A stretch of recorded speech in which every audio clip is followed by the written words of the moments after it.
Hello guys, welcome to Law Time.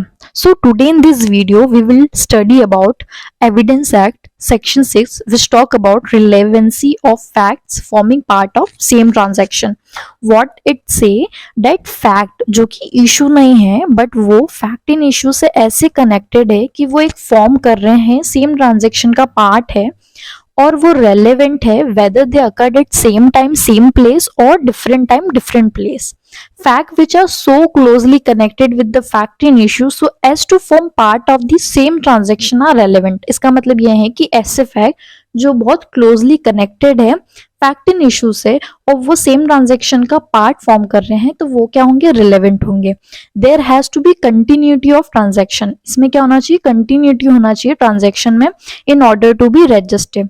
There has to be an automatic and spontaneous connection between fact under question and fact in issue. जो section 6 है वो direct manifestation of doctrine of register है, while जिसके जो element है वो हमको section 7, 8, 9 और 14 में को भी देखने को मिलते हैं. अभी केस है Janetla Rao versus state of Andhra Pradesh 1996. इसमें सुप्रीम कोर्ट ने कहा है कि जो रूल ऑफ रजिस्टर है वो एक्सेप्शन है जनरल रूल का, that hearsay evidence is not admissible. Section 6 के हम इलिस्ट्रेशन देखेंगे. 4 इलिस्ट्रेशन से ए बोलता है A is accused of murder of B by beating him. Whatever was said or done by A or B or by bystander at the beating so shortly before or after as the form part of transaction is relevant fact. मतलब ये कि ए accused है किसका, B के murder का.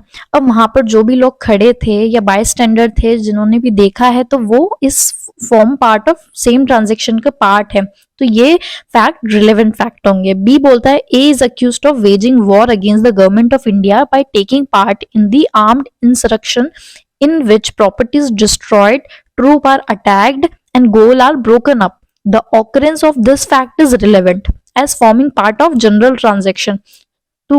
A may not have been present at all of them. जरूरी नहीं है कि वो हर जगह प्रेजेंट हो, बट ये भी मतलब उसी सेम ट्रांजेक्शन का जहां हमने पढ़ा था कंटिन्यूटी होना चाहिए, तो ये कंटिन्यूटी का ही पार्ट है, इसलिए यहाँ पर भी रजिस्टर एप्लीकेबल होता है. सी बोलता है A sue B for libel contained in letter forming part of corresponding letter between the parties. एक सीयू करता है बी को कोई ऐसी कोई लेख लिखा होता है जिसमें डिफेमेशन से रिलेटेड, ठीक है. तो जो भी लेटर उन लोगों के बीच में ट्रांसमिट हुए हैं वो सारे लेटर जो होंगे वो भी रेलेवेंट फैक्ट होंगे. जरूरी नहीं है कि उसमें लाइबल हुआ हो, उस लेटर में लाइबल हुआ हो, बट जितने भी लेटर होंगे वो सारे भी रिलेवेंट फैक्ट की कैटेगरी में आएंगे. 4th डी है the question is whether certain good order from B were delivered to A, the goods were delivered to several intermediate person successively, each delivery is relevant fact.